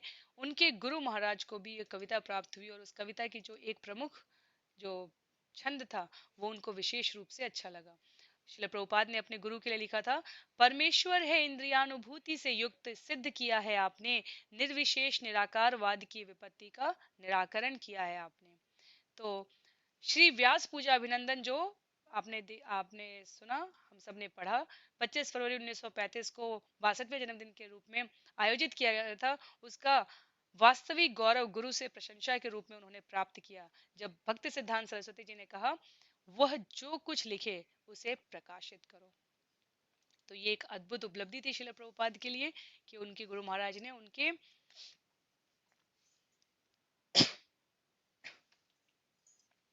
भाव को इस प्रकार से स्वीकार किया है। तो ये 1935 के आसपास की बात है और अगले 2 वर्षों का संक्षिप्त विवरण प्रस्तुत करते हुए गुरु और शिष्य का, भक्ति सिद्धांत सरस्वती जी का और अभय चरण डे का संक्षिप्त विवरण कुछ इस प्रकार से रहा कि जुलाई 1935 की स्थापना के पश्चात अपने गुरु से पुनः अभय चरण राधा कुंड पर मिलते हैं नवंबर 1935 में। वहां अत्यधिक आत्मीयता के साथ भक्ति सिद्धांत सरस्वती जी अभय को बताते हैं कि किस प्रकार कलकत्ता में उनके शिष्य आपस में संपत्ति के स्वामित्व के लिए झगड़ा कर रहे हैं। वो ये भी बताते हैं अपनी इच्छा के रूप में कि आमारा इच्छा छिल किचु बेकाराना, यदि तुम्हें कभी भी धन मिले तो किताबें छपवाना। दिसंबर 1936 को श्रील प्रभुपाद अपने गुरु को, जो भक्ति सिद्धांत सरस्वती जी उस समय जगन्नाथपुरी में निवास कर रहे थे, अस्वस्थ थे, एक पत्र लिखते हैं और उनसे पूछते हैं कि क्या कोई विशेष सेवा है जो मैं आपके लिए कर सकता हूँ। और उन्हें 15 दिन बाद जो पत्र प्राप्त होता है, जो वास्तव में श्रील प्रभुपाद के गुरु के शरीर छोड़ने से, नश्वर शरीर छोड़ने से कुछ दिनों पहले की बात है, उसमें श्रील प्रभुपाद के गुरु भक्ति सिद्धांत सरस्वती जी लिखते हैं, तुम अपने आप को अंग्रेजी में बहुत अच्छा प्रचारक बनाओ, इससे तुम्हारा भी भला होगा और तुम्हारे श्रोताओं का भी। और इस प्रकार 1 जनवरी 1937 को जगन्नाथपुरी में पूर्वार्ध 5:30 पर श्रील भक्ति सिद्धांत सरस्वती जी का नश्वर संसार से तिरोधान हो जाता है। तो हम ये विशेष कृपा देख सकते हैं प्रभुपाद जी के ऊपर, उनके गुरु महाराज की, कि बिना किसी आसक्ति के, बिना किसी अपेक्षा और लालसा के अगर शिष्य गुरु के चरणों में शरणागति स्वीकार करता है तो किस प्रकार गुरु की अद्भुत कृपा उसे प्राप्त होती है। जैसा कि श्रील प्रभुपाद को अपने गुरु से राधा कुंड पर नवंबर 1936 में हुई वार्ता में परिचय प्राप्त हो चुका था कि मठ के अंदर आग लगी हुई है। श्रील भक्ति सिद्धांत सरस्वती जी के शरीर छोड़ने के पश्चात वो आग उन्हें जल्दी ही दिखाई भी देने लगी। भक्ति सिद्धांत सरस्वती जी का अपने शिष्यों को स्पष्ट आदेश था कि 12 सदस्यीय शासन मंडल बने और उसमें विचार लिया जाए, उसमें किसी भी प्रकार के निर्णय के लिए सबकी सहमति, सबकी अवधारणाओं को समझा जाए। पर ऐसा कुछ भी नहीं हुआ। 2 प्रमुख महत्वाकांक्षी शिष्य जिनके नाम थे अनंत वासुदेव और कुंज बिहारी उनके दो गुट बन गए और उनमें दशकों तक चलने वाला संघर्ष आरंभ हो गया। श्रील भक्ति सिद्धांत सरस्वती जी, जिन्होंने अपने खून पसीने समय मेहनत ऊर्जा सबका पूर्ण स्वाहा की रूप में समर्पण कर दिया था मठ को स्थापित करने में, गौड़ी मठ को स्थापित करने में, उसमें प्रचार कार्य ही बंद हो गया। जिस जो उसका मुख्य उद्देश्य था चैतन्य महाप्रभु के मिशन की शिक्षाओं को प्रचार प्रसार करना और न्यायालय कोर्ट कचहरी ये सब कुछ वहां पर प्रमुखता से स्थापित हो गया। जो भक्त थे उन्होंने अपने आप को अलग कर लिया, जो गुटबाजी में लगे हुए थे वो दोनों में से किसी एक, या तो अनंत वासुदेव का या तो कुंज बिहारी के शिष्य के समूह में शामिल होकर इसमें सहयोग करते रहे और इस प्रकार भक्ति सिद्धांत सरस्वती जी का प्रचार अभियान तथाकथित रूप से कुछ समय के लिए स्थगित सा लगने लगा। इस बीच श्रील प्रभुपाद 42 वर्ष की उम्र में कलकत्ता में परिवार सहित आकर रहने लगे। ये 1938 की बात है। वहां उन्होंने 6 और 7 सीताकांत बनर्जी लेन पर, तो 6 सीताकांत बनर्जी लेन पर उन्होंने घर बनाया था और उसके बगल में ही 7 सीताकांत बनर्जी लेन के दूसरे जो उन्होंने भवन लिया उसकी दूसरी मंजिल पर रासायनिक प्रयोगशाला स्थापित की और उनके द्वारा स्थापित प्रयोगशाला को इस कारोबार को कलकत्ता में शीघ्र ही अच्छी सफलता मिलने लगी। तो जब हमने विस्तार में पढ़ा था तो हमें पता है कि किस प्रकार मुंबई का कारोबार भी धीरे धीरे स्वस्थ अवस्था में नहीं था और इसलिए उन्होंने वहां से कलकत्ता आने का निश्चय किया था। इधर 7 बनर्जी लेन में तो अभी तक श्रील प्रभुपाद कलकत्ता से इलाहाबाद रह चुके हैं, इलाहाबाद से मुंबई जा चुके हैं, मुंबई से वो वापस कलकत्ता आ गए और इस बीच उनकी यात्राएं चलती रही थी व्यवसाय के संबंध में, पर ये परिवार कहाँ कहाँ रहा उसके बारे में था। तो जब वो कलकत्ता आते हैं उसके कुछ समय के बाद ही, क्योंकि मठ का जो प्रचार प्रसार का कार्यक्रम है वो ठप है, तो जो गंभीर शिष्य थे वो जो उनके गुरु भाई लगेंगे वो अपने अपने स्तर पर प्रयास कर रहे थे और इसी क्रम में जब श्रील प्रभुपाद कलकत्ता आते हैं तो 6 बनर्जी लेन सीताकांत बनर्जी 7 सीताकांत बनर्जी लेन में जहां पर उन्होंने प्रयोगशाला स्थापित की थी वहां पर उनके 3 गुरु भाई, उसके ऊपर वाले मंजिल पर तिमंजिले पर तीसरे मंजिल पर कौन कौन आते हैं, भक्ति सारंग महाराज आते हैं, पुरी महाराज आते हैं और श्रीधर महाराज आते हैं और 20 रुपए महीने पर 4 कमरों को किराए पर लेकर वहां पर तख्ती लटका देते हैं देवानंद सरस्वती मठ की। तो अभय चरण द्वारा श्रीधर महाराज के प्रचार कार्यक्रम में यथासंभव सहयोग दिया जाता है।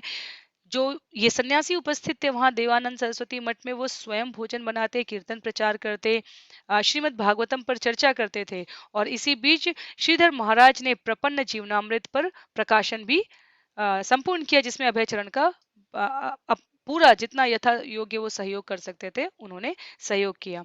तो इस प्रकार से कलकत्ता में रहते हुए परिवार, व्यवसाय और आध्यात्म बढ़ रहा था, पर श्रील प्रभुपाद की अधिकाधिक इच्छा, तीव्र इच्छा प्रचार प्रसार पर केंद्रित होने लगी थी। इसी क्रम में 1939 ईस्वी में उन्होंने जो अंग्रेजी का प्रचारक बनने की उनके गुरु महाराज की इच्छा, अभिलाषा, एक तरीके से आदेश, संस्तुति सभी का सार था, उसके क्रम में आगे बढ़ते हुए श्रील प्रभुपाद ने इंट्रोडक्शन टू गीतोपनिषद प्रकाशित किया। विद्यारत्न नाम का भाषण उन्होंने प्रस्तावना के रूप में प्रस्तुत करते हुए बताया था कि किस प्रकार नास्तिकता युक्त प्रचार बहुत जल्दी युवाओं में फैल जाता है और उसी का उदाहरण देते उन्होंने कहा था कि ये इंट्रोडक्शन टू गीतोपनिषद उस नास्तिकतावाद प्रचार का खंडन करके युवाओं में, प्रौढ़ व्यक्तियों में, जो भी बुद्धिमान है, समझदार है, उनमें भगवत तत्व, भगवत चेतना का जो भगवत गीता का ज्ञान के सार के रूप में विषय प्रस्तुतिकरण किया जाता है उसको वो सबके हृदयंगम में स्थापित करना चाहते हैं। इसी अवसर पर बैक टू गॉडहेड मैगजीन भी उन्होंने आरंभ कर दी थी। तो बैक टू गॉडहेड के मैगजीन के पीछे वहां पर श्रील प्रभुपाद प्रचार करते थे गीतोपनिषद आने वाली है, गीतोपनिषद पत्रिका का उन्होंने वहां पर प्रचार प्रसार किया। सामाजिक परिप्रेक्ष्य के संदर्भ में, क्योंकि ये वर्ष 1939-40 की बात हो रही है, विश्व युद्ध आरंभ हो चुका था, अंग्रेजों ने भारत की सहमति के बिना भारत की भागीदारी की घोषणा कर दी थी। तो सामाजिक स्तर पर श्रील प्रभुपाद उस समय को स्मरण करते हुए बताते हैं कि किस प्रकार अंग्रेजों द्वारा खाद्यान्न अभाव पैदा करके भारतीयों को सेना में भर्ती करने की आवश्यकता पर जोर दिया गया। 150 सालों का भीषण अकाल वहां पर उपस्थित हो गया कलकत्ता में, जैसे श्रील प्रभुपाद ने स्पष्ट शब्दों में कृत्रिम अकाल कहा। क्यों? क्योंकि सरकार ने सभी प्रकार के खाद्यान्नों को अपने स्वामित्व में ले लिया। 6 रुपए मन का चावल ₹50 मन में बिकने लगा, लोग भूखे मरने लगे और सरकार द्वारा कहा जाने लगा यदि तुम सेना में भर्ती हो जाओगे तो हम तुम्हारे खाने पीने की जिम्मेदारी का वहन करेंगे। श्रील प्रभुपाद स्मरण करते हैं कि किस प्रकार से अ, जापान और जर्मनी बमबारी होने लगी कलकत्ता पर, और होने कहने के लिए वो यूरोपियन इलाके में थी, पर मर उसमें सामान्य नागरिक रहे थे। खाद्यान्न ले जाते हुए नावों पर नागरिकों स्थानों पर भयंकर बमबारियां होने लगी। श्रील प्रभुपाद ने बच्चों को नवद्वीप भेज दिया, पर क्योंकि उनकी पत्नी ने कलकत्ता से निकलने से इनकार कर दिया था, इसलिए श्रील प्रभुपाद अपनी पत्नी के साथ कलकत्ता में बने रहे। घरों में सुरक्षा कक्ष बना दिए गए थे, पर उसके पश्चात भी श्रील प्रभुपाद के नियमित कार्यक्रम धार्मिक उपासना वैष्णव सदाचार में किसी प्रकार की कहीं कोई कमी नहीं आई थी। तो विस्तार रूप में इस प्रकार युद्ध के बारे में हमने समझा था। तत्पश्चात श्रील प्रभुपाद स्मरण करते हैं, अध्याय 6 की बात कर रहे हैं हम यहाँ पर। एक अज्ञात मित्र में जो प्रमुख 4 या 5 बिंदु हैं वो हमें ये स्मरण रखने हैं कि भारत की स्वतंत्रता का जो प्रयास था वो जोरों पर आ चुका था। अंग्रेजों द्वारा जवाहरलाल नेहरू को अंतरिम सरकार गठन करने का निमंत्रण मिला, परंतु जिन्ना ने इस पर आपत्ति की और इसलिए उन्होंने 16 अगस्त 1946 ईस्वी में आ, सीधी कार्यवाही दिवस घोषित कर दी। जहां जहां अभी देश को विदेशियों से स्वतंत्रता चाहिए थी, वहां अब देश में आंतरिक कलह बढ़ गया। सीधी कार्रवाई दिवस का परिणाम ये हुआ था कि कलकत्ता में हजारों लोग यूं ही हिंदू मुस्लिम झगड़े में मारे गए और ये स्पष्ट हो गया कि अब देश का विभाजन निश्चित है। तो 18 जुलाई 1947 को गृह विभाजन के डर से भारत विभाजन की स्वीकृति दे दी गई और अब जो पाकिस्तान अधिकृत क्षेत्र था और जो हिंदुस्तान अधिकृत क्षेत्र था उसमें जो सामान्य नागरिक थे उनके स्थानांतरण की प्रक्रिया में विशाल टकराव होने लगा। लाखों लोग बेघर होते गए, संपत्तियां से दूर हो गए और मरने मारने का बहुत ही विभत्स क्रम जारी हो गया। तो श्रील प्रभुपाद इसको अपने गुरु की आध्यात्मिक शिक्षाओं से जोड़ते हुए कहते हैं कि विदेशी शासन के अधीन दुख भोगने के स्थान पर अपने ही देशवासियों के अधीन दुख भोगती जनता को देखा उन्होंने और इस प्रकार उन्हें स्मरण आया कि कैसे भक्ति सिद्धांत सरस्वती जी कहते थे कि राजनेताओं और सामाजिक कार्यकर्ताओं द्वारा भगवत गीता का प्रयोग अपनी दार्शनिक विचारधाराओं के समर्थन में यदि नारे के रूप में प्रयुक्त किया जाता रहेगा तो कभी भी नागरिक जो भगवत गीता की मूल चेतना है, जो भगवत गीता की आत्मा है, भगवान के साथ अपने संबंध को स्थापित करने की जो परिक्रमा उपक्रम है उसको नहीं समझ पाएंगे। तो इसलिए श्रील प्रभुपाद को अपने गुरु महाराज के आदेशों को पालन करने की अत्यंत आवश्यकता अनुभव होने लगी यहाँ पर। तत्पश्चात श्रील प्रभुपाद समझ गए कि अब शिक्षाओं के प्रचार प्रसार में किसी भी प्रकार की देरी नहीं की जा सकती है। उन्होंने अपनी भावी गीतोपनिषद की रूपरेखा 1200 पृष्ठ की पुस्तक चित्रित और सुंदर जिल्द वाली इसकी वो कल्पना करते थे और बस सतस्वरूप दास गोस्वामी जी लिखते हैं कि श्रील प्रभुपाद अर्थात अभय चरण जी और उनकी भावी पुस्तक के रूप में सिर्फ समय का अंतर था, सिर्फ समय की देरी थी। ये निश्चित रूप से चरितार्थ होनी थी। इसका स्वरूप श्रील प्रभुपाद के हृदय पर मस्तिष्क पर अंकित था। उन्होंने 2 वर्षों में पांडुलिपि के सैकड़ों पृष्ठ लिख डाले थे और अनेकों राष्ट्रीय और अंतर्राष्ट्रीय कार्यकर्ताओं को पात्र बनाते हुए उन्होंने भगवत गीता प्रचार के लिए जो प्रेरित करने में सहायता का अनुरोध कर रहे थे, अनेकों लोगों से उन्होंने संपर्क किया था। तो उसमें महेंद्र प्रताप राजा जो विश्व संघ बनाने की बात करते थे, पर जिनके जीवन में उनका कहना था कि यदि आप कृष्ण की बात करेंगे तो ये धर्मांधता या धर्म परिवर्तन जैसी बात हो जाएगी। श्रील प्रभुपाद को ये विचार पसंद नहीं आया था, क्योंकि उनका कहना था जब भगवान एक है तो उसके और भगवत गीता की शिक्षा समस्त मानव जाति के लिए, तो उसमें धर्मांधता और धर्म परिवर्तन जैसी बात कैसे होगी। तो अपनी जो उनकी भक्ति सिद्धांत सरस्वती जी के शब्दों में परिकल्पना थी उसको साकार मूर्त देने के लिए श्रील प्रभुपाद ने बहुत प्रयास किए। उन्होंने जगह जगह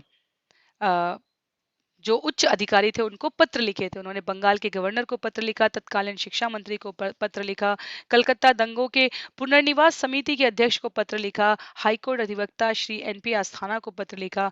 उन्होंने महात्मा गांधी को भी 7 दिसंबर 1947 को पत्र लिखा और श्रील प्रभुपाद के इन प्रयासों को स्मरण करते हुए सतस्वरूप दास गोस्वामी जी कहते हैं ये सिर्फ कुछ नाम है। श्रील प्रभुपाद ने बहुतों को पत्र लिखा, ज्यादातर उनको नकारात्मक ही उत्तर मिले, पर कभी कभी उन्हें सकारात्मक भी मिलते थे, जहां लोग कहते थे कि वो उनकी शिक्षाओं को समझते हैं, उनके प्रयास की प्रशंसा करते हैं, पर कोई बहुत ठोस सहायता उन्हें कहीं से भी नहीं प्राप्त हुई।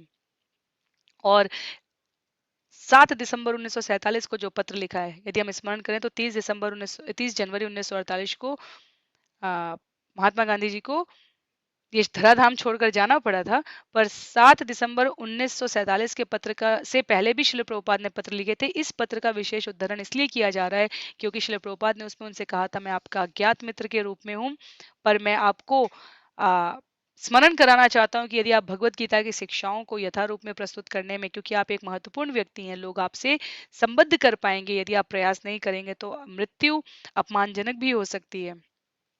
और इतने पर भी उन्होंने अपने प्रयास को नहीं रोका। ना वो पत्र महात्मा गांधी के पास कभी पहुंचा, ना उनके द्वारा दिए गए सुझावों की महात्मा गांधी के निधन के पश्चात बनाई गई महात्मा गांधी स्मारक राष्ट्रीय निधि के संचालकों द्वारा कोई गंभीर प्रयास के रूप में स्वीकृति हुई। तो कहने का अर्थ है कि एक अकेला व्यक्ति, वन मैन आर्मी, अपनी तरफ से प्रयास कर रहा था धार्मिक चेतना को उसके उद्गम स्थल से प्रचार प्रसार करने की। भारत में सनातन धर्म का उद्भव हुआ है और वहां से प्रचार प्रसार करने की, पर उन्हें अपने आसपास कोई भी गंभीर संसाधन उपलब्ध नहीं हो पा रहा था। और इसी के साथ अध्याय 7 जो हमने पढ़ा और समझा था एक ही सत्र में, पूरा अध्याय 7 जिसका विषय था झांसी भक्तों का संघ, पहली स्थापना, जहां पर कथित रूप से, जहां पर अल्पकाल के लिए ही सही, पर जो वर्तमान हम अंतर्राष्ट्रीय कृष्ण भावनामृत संघ का रूप देखते हैं, उसकी परिकल्पना झांसी में ही मूर्त देने का श्रील प्रभुपाद ने प्रयास किया था। और वो परिकल्पना सतस्वरूप दास गोस्वामी जी ने 40 पेज में लिखी है, जिसे हम संक्षिप्त में यहाँ पर 6 से 8 स्लाइड्स के द्वारा समझने का प्रयास करेंगे पुनरावृत्ति के इस क्रम में। तो 56 वर्ष की अवस्था में श्रील प्रभुपाद झांसी के लिए प्रस्थान करते हैं। ये अक्टूबर नवंबर 1952 की बात है। वहां पर जो शताधिक 100 से ज्यादा अधिक श्रोता थे, जो कि श्रील भक्ति सिद्धांत सरस्वती द्वारा वर्णित कृष्ण भावनामृत के ये जो विशिष्ट अभ्यास है उसमें प्रोत्साहित थे, जैसे डॉक्टर शास्त्री, डॉक्टर राधेलाल मलिक, ये गीता मंदिर के सचिव है, कोई आयुर्वेदिक डॉक्टर है, कोई दुकानदार कवि है, कोई साधना मंदिर का सचिव है, श्रीमान राम मित्र है, डॉक्टर सिद्धि हैं। और इनमें से जो सबसे प्रभावशाली व्यक्तित्व जिसने श्रील प्रभुपाद को अनेकों महत्वपूर्ण कनेक्शन दिए और अवसर उपलब्ध कराए कीर्तन के प्रचार प्रसार के, वो थे 25 वर्षीय प्रभाकर मिश्र, जो कि काफी प्रतिभावान थे क्योंकि वो वेदांत संस्कृत कॉलेज के प्रधानाचार्य थे, झांसी आयुर्वेद विश्वविद्यालय के हेड मेडिकल ऑफिसर थे, और वो श्रील प्रभुपाद की शिक्षाओं से बहुत प्रभावित थे। तो इतने लोगों के सहयोग से श्रील प्रभुपाद ने नियमित कीर्तन, व्याख्यान, नगर भ्रमण, लेखन और लोगों का कृष्ण भावनामृत चेतना के प्रसार के लिए जो प्रेरणा स्रोत के रूप में कार्य करने का उनका प्रयास था, वो आरंभ कर दिया वहां पर। तत्पश्चात झांसी में भक्त संघ की स्थापना का प्रयास करते हुए श्रील प्रभुपाद ने एक दिन भ्रमण के समय जो वहां पर अंत्य जलाशय था, उसके पास भारती भवन मंदिर संकुल देखा, जिसके मुख्य भवन का नाम राधा स्मारक था। वहां के पत्थर पर हरे राम राम राम हरे हरे देखकर सतस्वरूप दास गोस्वामी जी लिखते हैं कि श्रील प्रभुपाद ने कहा, ये मंदिर कृष्ण द्वारा मैं मेरे लिए ही बनाया गया है, ताकि मैं सेवा के उनके इस प्रयास को आगे बढ़ा सकूं, प्रचार प्रसार के। अभी कई अनुभव आने बाकी थे। तो जो संपन्न वैष्णव भूस्वामी राधा भाई थे, उनके स्मारक के रूप में ये भारती भवन की स्थापना की गई थी 1939 ईस्वी में। और अभी हम आगे पढ़ेंगे कि मिस्टर भायल करके, रेवाज शंकर भायल करके हैं, जो कि इसके प्रमुख सभी संपत्तियों की देखभाल के रूप में वहां पर निवास करते थे। तो प्रभाकर मिश्र से मिलकर, जो 25 वर्षीय प्रभाकर मिश्र हैं, हेडमास्टर आयुर्वेद के, उनके सहयोग से और भी कुछ महत्वपूर्ण व्यक्तियों को मिलाकर दिसंबर जनवरी में भक्तों का संघ अर्थात लीग ऑफ डिवोटीज नाम से प्रस्ताव रखा, अभय चरण डे द्वारा रखा गया और लोगों ने उसे स्वीकृत भी कर लिया। तो अभय चरण डे, हमारे श्रील प्रभुपाद बहुत उत्साहित थे और उन्होंने क्या किया, रेवा शंकर भयल से इन प्रतिनिधियों के साथ मिलने के लिए जाते हैं, वहां भक्त संघ का चार्टर प्रस्तुत करते हैं, उस स्थान की सुविधाओं का उपयोग करने पर श्रीमान रेवा शंकर भयल सहमति भी देते हैं। और 3 महीने के अंदर नवंबर दिसंबर 1952 में श्रील प्रभुपाद झांसी पहुंचते हैं। 4 फरवरी 1953 को वो आवश्यक हस्ताक्षर प्राप्त करके भक्त संघ का पंजीकरण कराने के लिए लखनऊ के लिए प्रस्थान करते हैं। वो वहां दिन में ही पहुंचते हैं और रात में जमा करके वो चले आते हैं, जो अक्टूबर 1953 में स्वीकृत होकर उनको प्राप्त होगा। ये हमें जब हमने विस्तृत वर्णन पढ़ा था तब प्राप्त हुआ था। तो इस प्रकार से राधा मेमोरियल में, राधा स्मारक में आध्यात्मिक जीवन की चर्चा आरंभ हो गई। मंत्रोच्चारण करने लगे, नाम जप करने लगे, भागवतम शिक्षण करने लगे श्रील प्रभुपाद। अपनी अपनी लेखनी उन्होंने पुनः आरंभ कर दी, साहित्यिक कर्म करते रहे, प्रचार कार्य के लिए भ्रमण करते रहे, नगर संकीर्तन कराते रहे और आमंत्रण पर कीर्तन और भाषण भी विभिन्न संस्थानों में जाकर करते रहे। तो जो भक्त संघ का चार्टर श्रील प्रभुपाद ने उस समय झांसी के लिए बनाया था, उसके बहुत सारे बिंदुओं को हम आज कृष्ण भावनामृत संघ के, अंतर्राष्ट्रीय कृष्ण भावनामृत संघ के पूरे विश्व में जो सेंटर है वहां पर मूर्त रूप में देखते हैं। वो ये था कि समाज के चारों वर्ण की जो संध्याएं कक्षाएं की जाएंगी, कीर्तन होगा, विश्वव्यापी धार्मिक आंदोलन की योजनाएं बनेंगी, बैक टू गॉडहेड मैगजीन का प्रकाशन होगा, जो इच्छुक है उनको आध्यात्मिक दीक्षा दी जाएगी, जो सदस्य बनना चाहे भक्त संघ का वो एक निश्चित धनराशि देकर सदस्य बन सकते हैं। जो प्रचारक हैं उनके लिए आवास की व्यवस्था की जाएगी। निषिद्ध कार्यकलाप के रूप में स्त्रियों के साथ अवैध संबंध, मद्य सेवन, जुआ खेलना, अनावश्यक मनोरंजन, क्रीड़ा उपक्रम, विशुद्ध शाकाहारी भोजन के अतिरिक्त अन्य खाद्य पदार्थ ग्रहण करना। तो जिसे आज हम 4 नियम कहते हैं, जिसे हम भागवतम में पढ़ते हैं कि कलयुग को दिए गए 4 स्थान है ये महाराज परीक्षित द्वारा। और अंतर्राष्ट्रीय कृष्ण भावनामृत संघ में दीक्षा प्राप्त करने की आवश्यक योग्यताओं में 4 प्रकार के नियम पालन करने होते हैं। तो वर्जित होता है अवैध स्त्री संपर्क, स्त्रियों के लिए पुरुष संपर्क और पुरुषों के लिए स्त्रियों का अवैध संसर्ग। इसके अतिरिक्त अभक्ष्य भक्षण, इसके अतिरिक्त आपको जुआ, इसके प्रकार अनेक व्यसन, किसी भी मद्य का सेवन। तो ये सब निषिद्ध कर्म के रूप में झांसी के भक्त संघ के चार्टर में श्री प्रभुपाद ने लिपिबद्ध करते हुए श्रीमान रेवाशंकर बहल और अन्य सदस्यों के सामने प्रस्तुत किया था। और 16 मई 1953 को भक्त संघ का विराट उद्घाटन हुआ। तो विचार करिए, झांसी में श्रील प्रभुपाद गए थे व्यवसाय के उपक्रम में, पर वहां पर प्रचार कार्य की अनुकूल परिस्थितियां देखते हुए वो कुछ समय बाद, कुछ महीने बाद पुनः जाते हैं, जो कि नवंबर दिसंबर 1952 का समय है। वहां पर वो 10 दिन तक रुककर सबसे मिलते जुलते और अनुकूल परिस्थितियां देखकर अब उनका मन वापस इलाहाबाद जाकर प्रचार प्रसार के कार्यक्रम में लगने का उतना नहीं था जितना कि यहाँ पर भक्त संघ की स्थापना करने का, क्योंकि ये उनके गुरु का उद्देश्य था, जीवन का उनके लिए दिया गया आदेश था और स्वयं श्रील प्रभुपाद की आध्यात्मिक रुचि थी। तो नवंबर दिसंबर 1952 में पहुंचते हैं। 4 फरवरी 1953 को रजिस्ट्रेशन पंजीकरण कराने के लिए आवेदन कर देते हैं लखनऊ में। मई 1953 में भक्त संघ की औपचारिक विराट उद्घोषणा होती है, जुलूस निकलता है, कार्यक्रम होता है, उद्घाटन होता है। अब समस्याओं का हम देख सकते हैं कि समस्याएं बढ़ती आती हैं। समस्याएं क्या हैं? जो रेवाशंकर बहल हैं, वो जो उन्होंने दान पत्र के रूप में कहा था कि जितना चाहे उतना इस स्थान का प्रयोग कर सकते हैं अभयचरण, वो अपने शब्दों से मुकरते हुए कहते हैं कि 500 रुपए देकर आप इस स्थान को अपना कर सकते हैं। पर कुछ ही समय बाद वो प्रस्ताव बदल देते हैं और कहते हैं 5,000 रुपए में आप इसे खरीद लीजिए। तो श्रील प्रभुपाद, जिनको अभी निकट भूतकाल में ही अपने पुत्र से ये सूचना प्राप्त हुई थी कि इलाहाबाद का जो उनका व्यवसाय था वहां चोरी हो चुकी थी, 7,000 रुपए वहां से चुरा लिए गए थे। नौकरों पर ही, नौकर और नौकरों के पुत्र पर ही शंका था। उनका पुत्र आता है अभयचरण देका, श्रील प्रभुपाद का, जिसका नाम वृंदावन था। वो पिता को वापस व्यवसाय में जुड़ने के लिए आमंत्रित करता है। पिता अभय द्वारा कहा जाता है कि तुम यहाँ रुको और मेरे प्रचार कार्य में सहयोग करो, पर वृंदावन इससे सहमत नहीं होते हैं और वो वापस कलकत्ता चले जाते हैं, अपने परिवार के पास चले जाते हैं।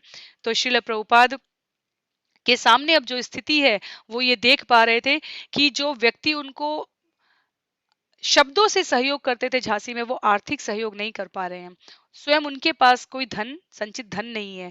गुरु भाइयों से आवश्यक सहयोग प्राप्त करने के लिए उन्होंने 1954 में कलकत्ता की यात्रा करने का निश्चय किया। तो ये जो पूरा अरेंजमेंट था भक्ति संघ का, सबसे पहले तो जो राधा स्मारक था, जहां उन्होंने भारती भवन में भक्ति संघ की स्थापना की, औपचारिक उद्घोषणा हुई, विराट उद्घाटन हुआ, वो संपत्ति जिनके संरक्षण में थी उनका नाम था श्रीमती क्षमा कीजिए, श्री रेवाशंकर बहल, जो कि राधा स्मारक के सभी संपत्तियों का उस समय संचालन कर रहे थे, संरक्षण कर रहे थे। श्रीमती लीलावती और अन्य सदस्यों के सहयोग से उन्होंने हस्ताक्षर करके पंजीकरण करने के लिए भी आवेदन दे दिया था अभय चरण डे ने। लेकिन अब रेवाशंकर बहल की नियत में उसको अनंत काल तक प्रयोग करने की स्थान पर उसका एक नियमित किराया या संपत्ति खरीद लेने का प्रस्ताव अभय चरण डे को दिया गया, जो कि उनके पास, उनको पता था कि उतना धन नहीं है। तो अब परिस्थितियां थोड़ी सी विपरीत होने जा रही थी। तो श्रील प्रभुपाद ने सोचा, उन्होंने जीवन भर व्यवसाय किया है, क्यों ना पुनः व्यवसाय में स्थापित होकर वह स्वयं को आवश्यक धनराशि इकट्ठा करने में एक बार पुनः प्रयास करें। तो वो पारिवारिक जीवन की ओर उन्हें जाना पड़ेगा, क्योंकि वो कलकत्ता में व्यवसाय करने के लिए जाना चाहते हैं। तो उन्हें पता चलता है वहां पर कि परिवार में व्यवसाय और अध्यात्म दोनों के लिए जो उदासीनता है वो अब और बढ़ चुकी थी। और एक दिन के घटनाक्रम में राधा रानी ने चाय बिस्कुट खरीदने के लिए शिल प्रभुपाद के आराध्य भागवतम को बाजार में, उस समय की जो विक्रय प्रक्रिया थी उसके अनुसार, उन्होंने भागवतम को बेचकर घर में खत्म हुए चाय और बिस्कुट खरीद लिए। शिल प्रभुपाद ने ये सुना तो उन्हें बहुत वो क्षुब्ध हो गए, उन्हें क्षोभ हुआ, पर फिर भी स्वयं को संतुलित करते हुए उन्होंने राधा रानी के सामने, अपनी पत्नी के सामने प्रस्ताव रखा कि मुझमें और चाय में किसको चुनोगी। और सतस्वरूप दास गोस्वामी जी लिखते हैं कि उदास अभय द्वारा पूछने पर कि चाय या पति, राधा रानी ने हंसी समझते हुए चाय का चुनाव किया। और पहले उदास, तदंतर दृढ़ संकल्प के साथ अभय ने कहा कि वे जा रहे हैं। तो शिला प्रभुपाद ने कहा कि वो जा रहे हैं, तो उनके परिवार को लगा कि जैसे वो हर बार जाते हैं वैसे जा रहे हैं। पर मन में दृढ़ संकल्पित शिला प्रभुपाद को पता था कि अब वो वापस नहीं आने वाले हैं। तो वो कलकत्ता आते हैं झांसी के भक्त संघ के भारती भवन को बचाने के लिए। पर यहाँ उन्होंने जो परिस्थितियां देखी वो समझ गए कि 56 वर्ष की अवस्था में भी उनका व्यवसाय और परिवार में लगाया गया समय कभी पर्याप्त नहीं हुआ और न कभी होगा। और इस प्रकार से उनके पास जो समय बचा हुआ है वो वास्तव में कृष्ण भावनामृत चेतना के उनके आंदोलन के संकल्प का हास ही करेगा। तो शिल प्रभुपाद ने इस प्रकार से स्वयं का पारिवारिक जीवन समाप्त हो गया समझा। झांसी वापस जाने से पहले अपने आप को मानसिक रूप से सुदृढ़ता प्रदान करने के लिए, सम्यक मानसिक चेतना को स्थापित करने के लिए वो कुछ समय तक अपने गुरु भाइयों से मिले। तो उसके लिए वो विभिन्न गुरु भाइयों के साथ रहे, और गुरु भाई स्मरण करते हुए बताते हैं कि वो सिर्फ हरि नामोच्चार में अपना समय लगा रहे थे। जब वो वापस आते हैं झांसी में, तो झांसी में जाने से पहले ही उनको बदला बदला रुख समझ में आ चुका था। और वापस आने के बाद स्पष्ट हो गया कि उत्तर प्रदेश राज्यपाल जो के मुंशी थे, उनकी पत्नी लीलावती द्वारा भारती भवन में महिला समिति की शाखा खोलने पर रुचि दिखाई जा रही थी। तो श्रीमान भयल प्रत्यक्ष और श्रीमती मुंशी द्वारा अप्रत्यक्ष रूप से एक तरीके से शिला प्रभुपाद पर दबाव डाला जा रहा था कि वो भारती भवन पर छोड़ दें, उसका अधिग्रहण वो आ, राज्यपाल की पत्नी लीलावती जी को करने दें।